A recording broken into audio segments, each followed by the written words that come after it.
Welcome to Sarath Chandra groups YouTube channel. ఈ వీడియోలో మనం July month part 3 current affairs చూడబోతున్నాం. ఇప్పటికే పార్ట్ 1 పార్ట్ 2 అప్లోడ్ చేయడం జరిగింది.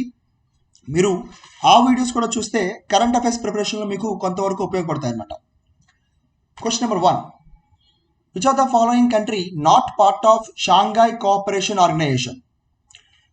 మనకి Union of Soviets Socialist Republic USSR అనేది 1922లో మనకి స్థాపించబడింది. ఇది ఎస్టాబ్లిష్ చేసిన తర్వాత 1991లో ఇది డిసింటిగ్రేట్ అంటే విచ్ఛిన్నం అయిపోయి 15 దేశాలుగా ఏర్పడింది. ఆ తర్వాత ఈ దేశాల మధ్య బౌండరీస్, ఈ సరిహద్దు వ్యవహారాల్లో సఖ్యత కోసమని మనకి షాంఘై కోఆపరేషన్ ఆర్గనైజేషన్కి ముందు షాంఘై 5 అనే ఒక ఆర్గనైజేషన్ ఉండేది. ఈ షాంఘై 5 అనేది 1996లో స్థాపించబడింది. అయితే 2001లో ఉజ్బెకిస్తాన్ కూడా ఇందులోకి యాడ్ అయిన తర్వాత 2001లో ఉజ్బెకిస్తాన్ కూడా యాడ్ అయిన తర్వాత మనకి ఒక కొత్త ఆర్గనైజేషన్గా షాంఘై కోఆపరేషన్ ఆర్గనైజేషన్ ఏర్పడింది అనమాట. మొదట్లో 6 దేశాలు ఉండేవి 2001 ఆ ప్రాంతంలో. ఆ 6 దేశాల పేర్లు మనం ఒకసారి చూద్దాం. ఫస్ట్ ఇది చైనా తర్వాత Russia, then Tajikistan, Uzbekistan, Kazakhstan, Kyrgyzstan. So ఈ దేశాలు మనకి ఉండేవన్నమాట. వీటి తర్వాత 2017 ఆ సంవత్సరంలో 2017 ఆ సంవత్సరంలో ఇండియా మరియు పాకిస్తాన్ కూడా మెంబర్స్ అయ్యాయి. అయితే క్వశ్చన్లో ఏమడిగారంటే నాట్ ఫాలోయింగ్ అని అడిగారు. సో మనం అందరూ గుర్తుపెట్టుకోవాల్సింది ఏంటంటే simple answer, that is India member, Pakistan member, China member and it is తుర్కమిస్తాన్ is not a member. Okay, so Tajikistan ఉంది కానీ తుర్కమిస్తాన్ అనేది లేదు అనమాట. సో ఈ విషయంలో ఆస్పిరెంట్స్ కొంచెం కేర్ఫుల్గా ఉండాలి.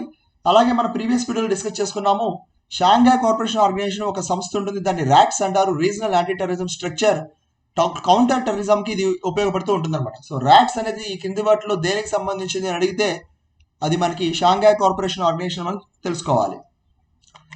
Question number 2, which of the following is correct about RBI retail direct gilt account?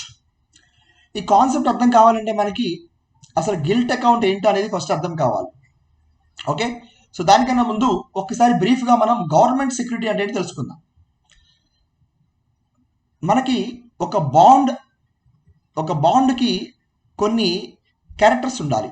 First one, బాండ్కి ఒక ఫేస్ వాల్యూ ఉంటుంది, అంటే అది విక్రయించేటప్పుడు అంటే అది అమ్మేటప్పుడు ఒక బాండ్కి ఉండే విలువ. తర్వాత మనకి సెకండ్ పాయింట్ ఆఫ్ వ్యూలో కూపన్ రేట్ ఉంటుంది. కూపన్ రేట్ అంటే ఏంటంటే దానికి ఇచ్చే రేట్ ఆఫ్ ఇంట్రెస్ట్, ఆ బాండ్ పైన ఇచ్చే ఇంట్రెస్ట్ అనమాట. మూడో ఫీచర్ వచ్చేసరికి మెచ్యూరిటీ. మీరు ప్రైవేట్ బాండ్ తీసుకున్నా, గవర్నమెంట్ బాండ్ తీసుకున్నా, ఇంటర్నేషనల్ బాండ్ తీసుకున్నా ఈ 3 ఫీచర్స్ కామన్గా ఉంటాయి. ఒక బాండ్ అనగానే అది అమ్మేటప్పుడు దానికి ఉండే విలువ, ఫేస్ వాల్యూ. కూపన్ రేట్ అంటే దానిపైన ఇచ్చే వడ్డీ. మెచ్యూరిటీ అంటే దాని యొక్క కాల పరిమితి. ఉదాహరణకి నేను ఒక కంపెనీ పెడుతున్నాను, ఈ కంపెనీ పేరు ఏ. నా కంపెనీలోకి నేను మార్కెట్ నుంచి డబ్బులు తీసుకోవడానికి ఒక బాండ్ని ఇష్యూ చేస్తున్నాను. నేను చెప్పింది ఏంటంటే నా బాండ్ విల 10 రూపాయలు. దీనిపైన ఇన్వెస్ట్ చేసిన వాళ్ళకి 2% నేను కూపన్ రేట్ ఇస్తాను. 3 సంవత్సరాల లోపు మీరు 3 సంవత్సరాల తర్వాత దాన్ని తీసుకోవచ్చు అని చెప్పాను. సో ఇది నా ఫేస్ వాల్యూ, ఇది కూపన్ రేట్, ఇది మెచ్యూరిటీ పీరియడ్. మీకు ఎగ్జాంపుల్తో అర్థమైంది అనుకుంటున్నాను నేను.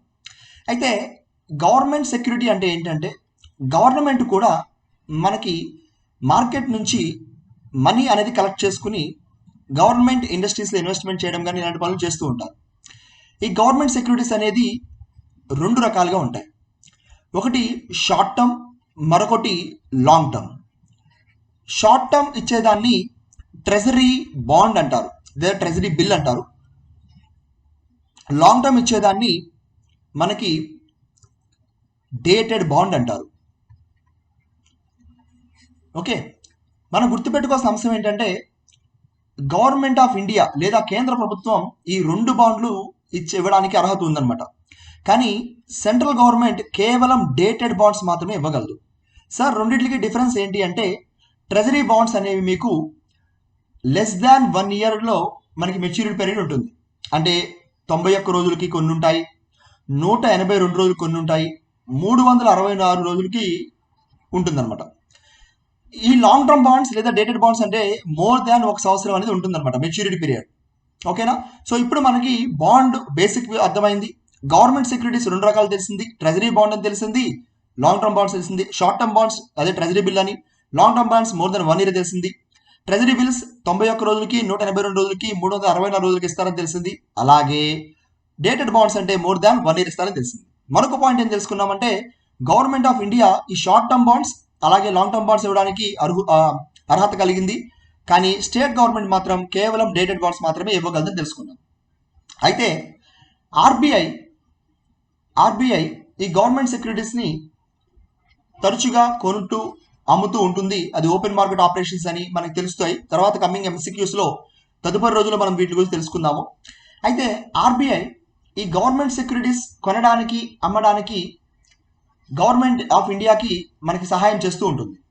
అయితే ఇప్పటి వరకు యాజ్ ఆఫ్ నౌ అంటే ఈ నోటిఫికేషన్ రాక ముందు వరకు కూడా కేవలం ఇన్స్టిట్యూషనల్ ఇన్వెస్టర్స్ మాత్రమే ఈ గవర్నమెంట్ సెక్యూరిటీస్ కొనడానికి అర్హులు. ఎవరు సార్ ఇన్స్టిట్యూషనల్ ఇన్వెస్టర్స్ అంటే మనకి మ్యూచువల్ ఫైనాన్స్ కంపెనీస్ కానీ లేదా బ్యాంకింగ్ సెక్టార్స్లో ఉన్న మనకి ఎస్బీఐ కానీ ఇలాంటి పెద్ద పెద్ద బ్యాంకులు కానీ లేదా ఎన్బిఎఫ్సిస్ కానీ వీళ్ళు మాత్రమే అర్హులు. నాన్ బ్యాంకింగ్ ఫైనాన్స్ కార్పొరేషన్స్ వీళ్ళు మాత్రమే అర్హులు. అయితే ఈ గవర్నమెంట్ సెక్యూరిటీస్ కొనడానికి ఇండివిజువల్ ఇన్వెస్టర్స్కి అర్హత లేదు ఇప్పటి వరకు. అయితే ఫిబ్రవరిలో మనకి ఒక నోటిఫికేషన్ అనేది వచ్చింది, ఒక డ్రాఫ్ట్ నోటిఫికేషన్ ఇవ్వడం జరిగింది ఫిబ్రవరి మంత్లో. ఓకే, సో ఫిబ్రవరి మంత్లో మనకు ఒక డ్రాఫ్ట్ నోటిఫికేషన్ రావడం జరిగింది. అప్పుడు ఏం జరిగిందంటే ఫిబ్రవరి మంత్లో మనకు డ్రాఫ్ట్ నోటిఫికేషన్ చెప్పింది ఏంటంటే ఆర్బీఐ ఫిబ్రవరి మంత్లో చెప్పింది ఏంటంటే ఆర్బీఐ ఫిబ్రవరి 21లో చెప్పింది ఏంటంటే రీటైల్ ఇన్వెస్టర్స్కి అవకాశం ఇస్తున్నట్టుగా చెప్పారు. రీటైల్ ఇన్వెస్టర్స్కి గవర్నమెంట్ సెక్యూరిటీస్ కొనుక్కునే అవకాశం అర్హత ఇద్దామని అనుకున్నట్టుగా ప్రపోజల్ చెప్పారు. దానిని ఈ నెల జూలైలో 2వ వారంలో కన్ఫర్మ్ చేసేశారు. ఓకే, ఎవరు సార్ రీటైల్ ఇన్వెస్టర్స్ అంటే ఇండివిజువల్స్. మీరు ఒక్కసారి చూస్తే ఇప్పటి వరకు అంటే ఈ నోటిఫికేషన్ ముందు వరకు కేవలం ఇన్స్టిట్యూషనల్ ఇన్వెస్టర్స్, కేవలం మనకి మ్యూచువల్ ఫండ్స్ వాళ్ళు కానీ లార్జ్ బ్యాంకింగ్ కానీ ఎన్బిఎఫ్సిస్ కానీ బ్యాంకింగ్ కానీ వీళ్ళు మాత్రమే గవర్నమెంట్ సెక్యూరిటీస్ కొనడానికి అర్హులు. కానీ ఇకపై రీటైల్ ఇన్వెస్టర్స్ కూడా అంటే ఇండివిజువల్స్ కూడా వీటిని కొనుక్కోవచ్చు అనమాట. అయితే ఈ రీటైల్ ఇన్వెస్టర్స్ కొనడానికి వీళ్ళకి ఒక అకౌంట్ అనేది అవసరం అవుతుంది. దాన్ని గిల్ట్ అకౌంట్ అంటారు. అంటే మనకి నార్మల్గా బ్యాంక్ అకౌంట్ అంటే మీరు డబ్బులు వేస్తారు, డబ్బులు తీస్తారు. గిల్ట్ అకౌంట్ అంటే ఏంటంటే సెక్యూరిటీస్ని వేస్తారు, సెక్యూరిటీస్ని విత్డ్రా చేస్తూ ఉంటారు. ఓకే, సో మీకు ఒక ఐడియా వచ్చి ఉంటుంది. అదేంటంటే నాన్ బ్యాంకింగ్ ఐడియా వచ్చింది ఏంటంటే మీకు కంప్లీట్గా non banking institutions mutual finance మాత్రమే ఎలిజిబుల్. కానీ ఇప్పుడు ఇండివిజువల్ ఇన్వెస్టర్స్ కూడా కొనుక్కోవచ్చు, వాళ్ళే రీటైల్ ఇన్వెస్టర్స్ అంటారు. అదే మనకి రీటైల్ ఇన్వెస్టర్స్ కోసం గిల్ట్ అకౌంట్ అనేది ఓపెన్ చేసుకోవాలని తెలిసింది. సో దాని ప్రాసెస్సే ఈ RBI retail direct gilt account అనే ప్రాసెస్ అనమాట. So retail direct gilt account అనే ప్రాసెస్ అనేది ఇది టోటల్గా ఇష్యూ. సో మనం ఇప్పుడు ఆన్సర్స్ చూస్తే it allows private companies to open RRBs, no. To end primary agriculture, no. It is complete different. Primary agriculture credit societies are one of the strongest pillar. Of course challenges కూడా ఉన్నాయి, మనం తర్వాత రోజు discuss చేసుకుందాము. To facilitate investment by individual investors, yeah, C is correct answer. So C is the correct answer. Okay, right. So C is the correct answer. And done with that. Okay. So ఈ విషయంలో మనకి ఒకసారి revise చేసుకుంటే government securities తెలుసుకున్నాము. అందులో మనకి short term అని 91 days, 180 to 364 days తెలుసుకున్నాము. అలాగే లాంగ్ టర్మ్ అని తెలుసుకున్నాము, అవి ట్రెజరీ లాంగ్ టర్మ్ అసలు డేటెడ్ బాండ్స్ అని తెలుసుకున్నాము, అవి మోర్ దెన్ 1 year ఉంటుందో తెలుసుకున్నాము. ఒక బాండ్కి 3 మెయిన్ ఫీచర్స్ ఏంటో తెలుసుకున్నాము. అలాగే సెంట్రల్ గవర్నమెంట్స్ కేవలం డేటెడ్ బాండ్స్ ఇస్తాయని తెలుసుకున్నాము. ఇప్పటి వరకు గవర్నమెంట్ సెక్యూరిటీస్ కేవలం లార్జ్ కార్పొరేట్స్ కానీ, బ్యాంకింగ్ కానీ, మ్యూచువల్ ఫండ్స్ కానీ వీళ్ళు మాత్రమే కొనేవాళ్ళు. ఇకపై ఆర్బీఐ డైరెక్ట్ గిల్ట్ అకౌంట్ ఈ నోటిఫికేషన్ ద్వారా ఇండివిజువల్స్ కూడా మనకి ఇండివిజువల్స్ అంటే నథింగ్ బట్ రీటైల్ ఇన్వెస్టర్స్ కూడా ఆర్బీఐ అకౌంట్ ఓపెన్ చేసి ఆర్బీఐలో గవర్నమెంట్ సెక్యూరిటీస్ డైరెక్ట్గా కొనుక్కోవచ్చు. ఆర్బీఐ ఇచ్చే గవర్నమెంట్ సెక్యూరిటీస్. అడిషనల్గా మనం తెలుసుకుంది ఏంటంటే ఈ గిల్ట్ అకౌంట్ అంటే ఏంటంటే అది గవర్నమెంట్ సెక్యూరిటీస్ డిపాజిట్ చేయడం, విత్డ్రా చేయడం అనమాట. Question number 3. Jacob Zuma former president of South Africa. Direct question అండి. సో మనకు చూస్తే సౌత్ ఆఫ్రికా మాజీ రాష్ట్రపతి ఈయన. సో ఈయన అరెస్ట్ అవ్వడం జరిగింది. సో దానిపైన చాలా పెద్ద ఎత్తున నిరసనలు మనకి జరుగుతున్నాయి.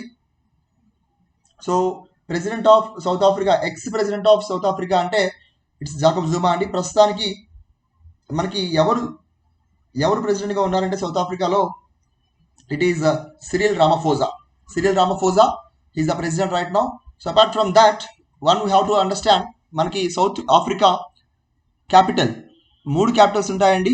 Okay, so one is Pretoria which is executive capital, then Cape Town which is legislative capital, and then we have Bloemfontein which is judicial capital. Okay, Bloemfontein which is judicial capital. And మనకి South African currency మనకి ఇంపార్టెంటే.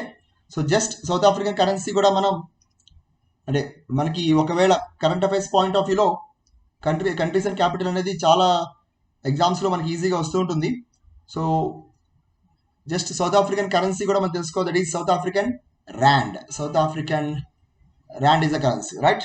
So with this we completed third question అండి. Question number 4. Which of the following state in India registered first ever జీకా case? First ever India, okay, registered. Okay, so first ever జీకా case ఎక్కడ register అయ్యింది అని అడుగుతున్నారు. Okay, so one can easily understand that it is Kerala. అయితే ఈ జీకా case అనేది మనకి new అయితే కాదండి. దాదాపుగా 1947 నుంచి కూడా ఈ జీకా వైరస్ అనేది ప్రెజెన్స్ అనేది ఈ ప్లానెట్ పైన ఉంది. సో జీకా వైరస్ అనేది జీకా ఫారెస్ట్ లో పుట్టింది. ఇది యుగాండాలో ఉంది. ఓకే, మస్కిటోస్ వల్ల ఇది స్ప్రెడ్ అవుతుందని సైంటిస్టులు ఒక నిర్ధారణలో తెలపడం జరిగింది. సో మనకి ఈ మస్కిటోస్లో కూడా మస్కిటోస్ వల్ల వస్తుందని సైంటిస్టులు మనకి కన్ఫర్మ్ చేయడం జరిగింది అనమాట. That is question number 4. Question number 5. ఇవి రీసెంట్గా persons in news. Okay, so Manu Sawhney relieved as ICICI CEO member అండి. అతన్ని తీసేయడం జరిగింది. ఇతని స్థానంలో మనకి కొత్తగా జియోఫ్ ఆల్డ్రైజ్ ని ఎన్నిక చేయడం జరిగింది. అనమాట. అయితే ఐసీసీ విషయంలో మనకు గుర్తు రావాల్సింది ఏంటంటే ఐసీసీ 1900 ఇంటర్నేషనల్ క్రికెట్ కౌన్సిల్ 1909లో ఏర్పడింది. దుబాయ్ దీనికి హెడ్ క్వార్టర్స్ అండి. సో గుర్తుపెట్టుకోవాల్సిన మరొక ఇంపార్టెంట్ జీకే పాయింట్.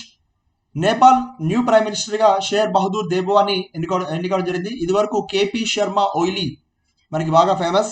యోగా అక్కడే పుట్టిందని, రాముడు కూడా అయోధ్యలో ఉండేవాడని చెప్పి మంచి గూగుల్లో లేని ఇన్ఫర్మేషన్ కూడా మనకు పట్టుకొచ్చారు.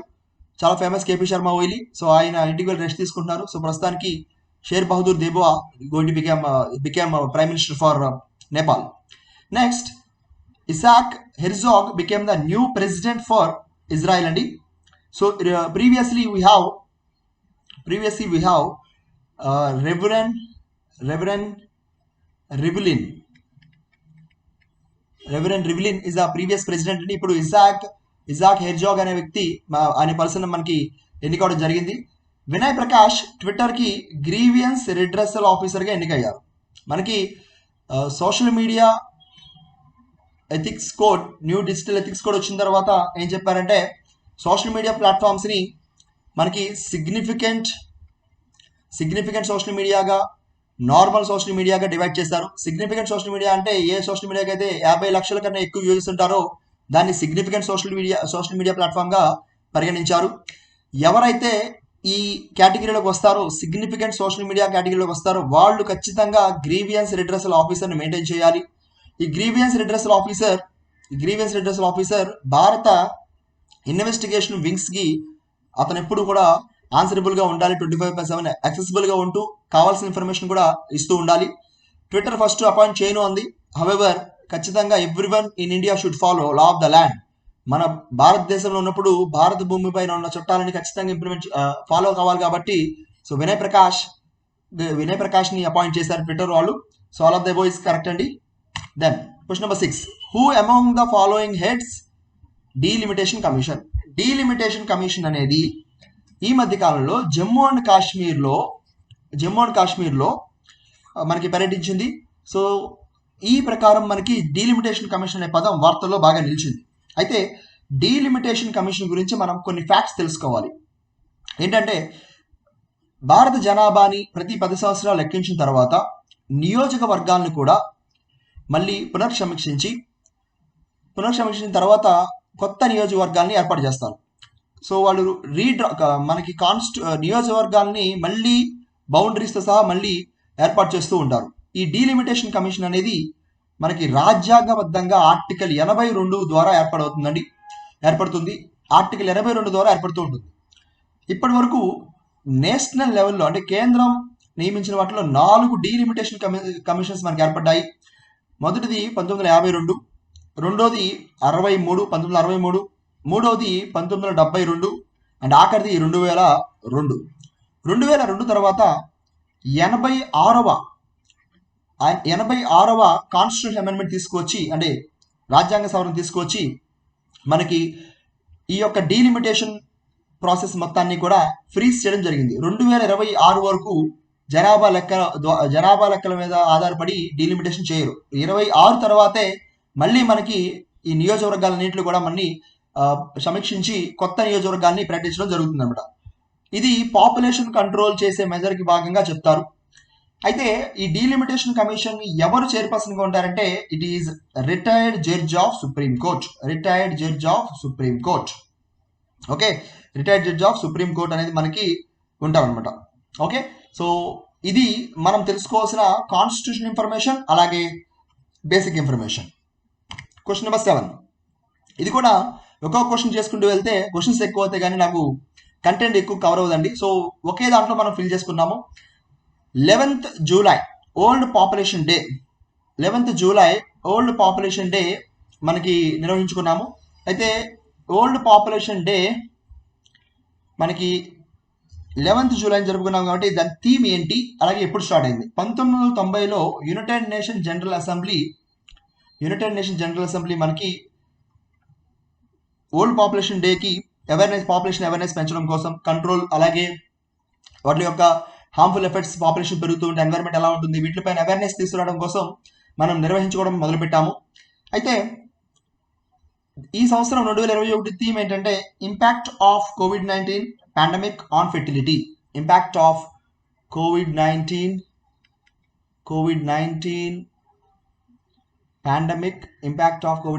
పాండమిక్ ఆన్ ఫెర్టిలిటీ ఇది పాపులేషన్ డేలో మనకు వచ్చిందండి. అలాగే July 14th French national day. చూడండి, మనకి 1789లో ఫ్రెంచ్ తిరుగుబాటు చేస్తున్న సమయంలో అక్కడ తిరుగుబాటు చేస్తున్న ఉద్యమకారులందరూ ఒక్కసారిగా ఖైదీలు పెట్టే ఒక కోటలోకి వెళ్ళి ఆ కోటను కొట్టిన తర్వాత జూలై 14న వాళ్ళు సెలబ్రేషన్స్ చేసుకోవడం మొదలుపెట్టారు. దాన్నే ఇప్పుడు కూడా ఫ్రెంచ్ నేషనల్ డేగా జరుపుకుంటారు.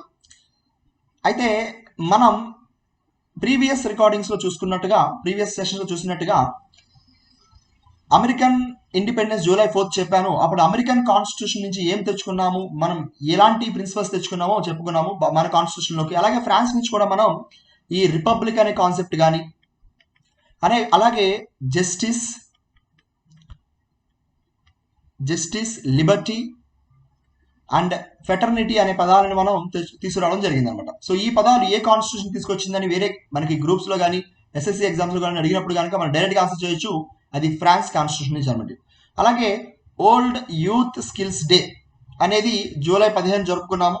అయితే దీని యొక్క థీమ్ ఏంటంటే reimagining youth skills post pandemic. Reimagining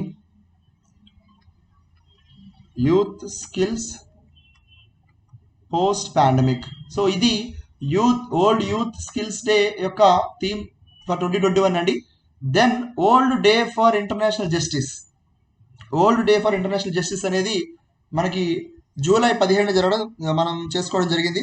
అయితే ఈ ఇంటర్నేషనల్ జస్టిస్ డేకి ఒక ఇన్స్టిట్యూషన్ ఎస్టాబ్లిష్మెంట్కి సంబంధం ఉందన్నమాట. అదేంటంటే మనకి ఇంటర్నేషనల్ జస్టిస్ డే అనేది జూలై 15 మనం జరుపుకున్నప్పటికీ కూడా మనకేంటంటే ఆ రోజున international criminal court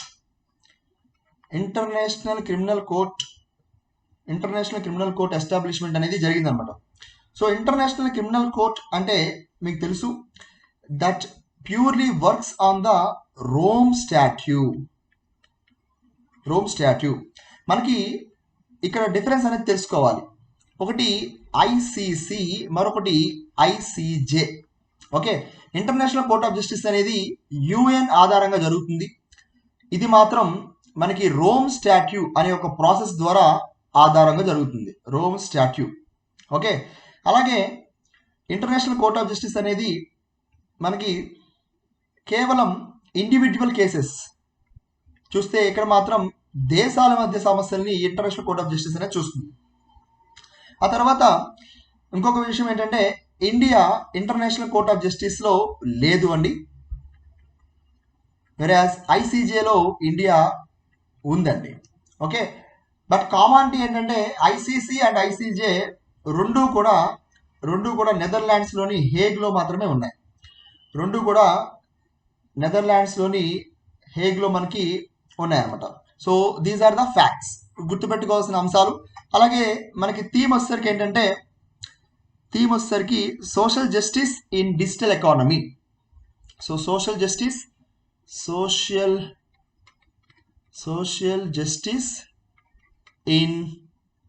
in digital economy. Right. So question number 8, NTPC will establish single largest solar park in. మీరు గుర్తుపెట్టుకోవాల్సింది ఏంటంటే ఎన్టీపీసీ గత కొన్ని సంవత్సరాలుగా సోలార్ అంటే మనకి నేషనల్ థర్మల్ పవర్ ప్లాంట్ అయినప్పటికీ కూడా సోలార్ ఎనర్జీ ఉత్పత్తి చేయడానికి చాలా కష్టపడుతుంది అన్నమాట. చాలా ఇన్వెస్ట్ కూడా చేస్తున్నారు వీళ్ళు. సో ఆల్మోస్ట్ వీళ్ళ టార్గెట్ ఏంటంటే 60 జిగావాట్స్ రెన్యూబుల్ ఎనర్జీని వాళ్ళు భారతదేశంలో ప్రొడ్యూస్ చేయాలని 2032 సంవత్సరాల కల్లా ప్రొడ్యూస్ చేయాలని చెప్పి ఎయిమ్గా పనిచేస్తున్నారు. ఇప్పటికే ఒక 5 ప్రాంతాల్లో వీళ్ళు మనకి సోలార్ ఎనర్జీ ప్లాంట్స్ని మనం పెట్టడం జరిగింది. అందులో రేవా ఇప్పటి వరకు రేవాలో మధ్యప్రదేశ్లోని Rewa largest solar energy producing కెపాసిటీగా ఉంది. కానీ ఇప్పుడు అది మారిపోతుంది. ఈ 5 ప్లాంట్లు కూడా ఎన్టీపీసీ ఆధ్వర్యంలో జరుగుతున్నాయి.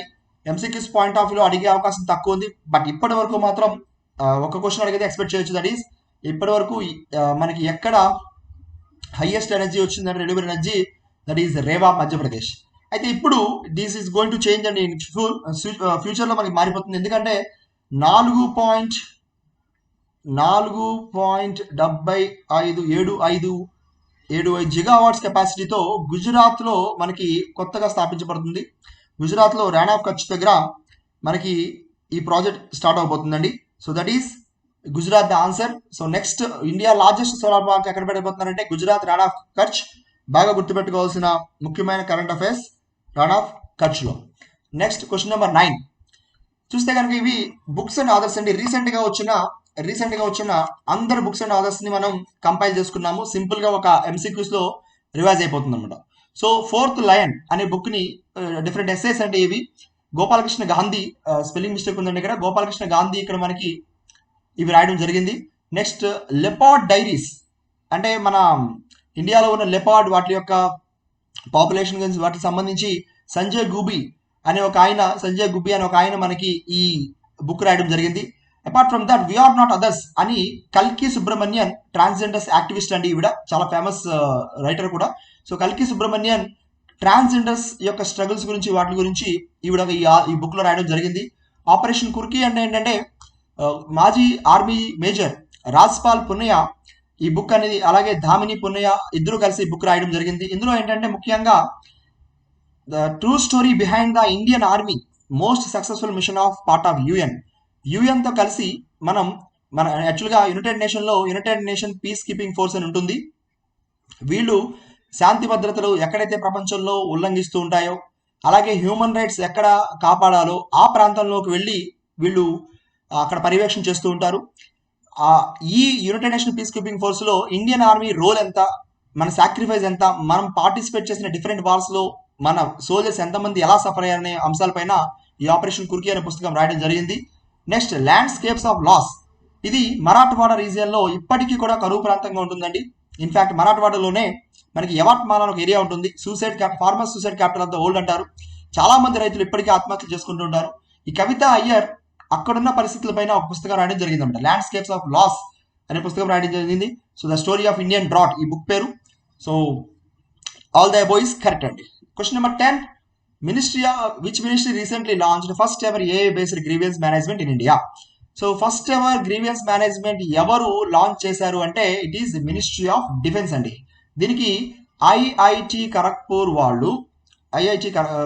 వాళ్ళు మనకి దీనికి సపోర్ట్ అనేది ఇవ్వడం జరిగింది. సో ఈ సపోర్ట్తో మనకి కొత్తగా artificial intelligence based grievous redressal మనకి మేనేజ్మెంట్ సిస్టమ్ అనేది ఇండియాలో మనకి రావడం జరిగింది అనమాట. సో ఈ ఆర్టిఫిషియల్ ఇంటెలిజెన్స్ యూజ్ అనేది సో మనకి ఐఐటి కాన్పూర్ సహాయంతో జరిగింది. సో ఫర్దర్గా 2-3 years బ్యాక్ అయితే first government of India initiative ఇదే అండి. ఇదివరకు మనకి సుప్రీంకోర్టు కూడా స్టార్ట్ చేసింది. సిజిఐ ఆఫ్ ఇండియా లాంచ్ చేశారు 2019 టైంలో. దట్ ఈస్ సుపేస్ అని 2019లో మనకి తెలిసింది.